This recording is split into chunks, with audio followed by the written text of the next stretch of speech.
Everyone, দেখো এখন আমি একটু রেডি হয়েছি আর আমি যেহেতু বাবার বাড়ি এসেছি তোমাদের সাথে কোনো ব্লগ দিতে পারিনি 2-3 দিন ধরে।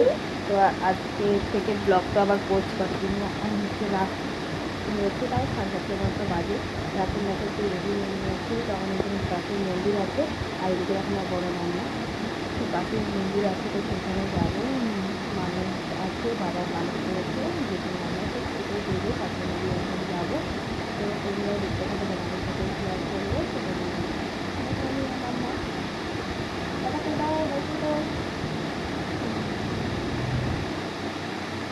এইদিকে দেখো আমরা কীর্তনের এখানে চলে এসেছি এই মন্দিরটায়। তো এটা হচ্ছে কালী মন্দির। তো এখানে হচ্ছে মানে কালী ঠাকুরও থাকে আর হচ্ছে এখানে গোপাল ঠাকুর তো থাকে এই মন্দিরটায়।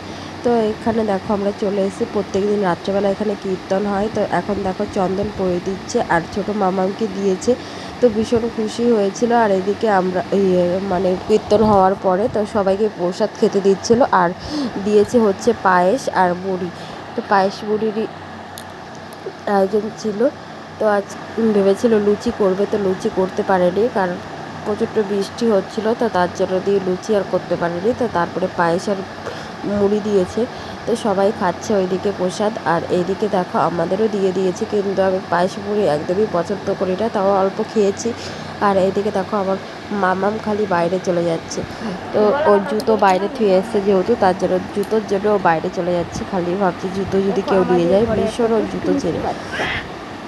আর এদিকে দেখো আমাদের ছাগলের বাচ্চা, তো বাচ্চাটা দেখো বাবাকে আবার করছে, এই করেই যাচ্ছে। আর বাচ্চাটাকে ধরতে ছোটো বাবা ভয় পায়, কিন্তু এখন আবার আস্তে আস্তে ঠিক হয়ে গেছে। আর বাবার বাড়ি গেছি অনেক দিনই হয়েছে, তোমাদের সাথে কোনো ব্লগ দিতে পারিনি, তো এখন থেকে রেগুলারলি দেওয়ার চেষ্টা করবো। ভিডিওটি ভালো লাগে।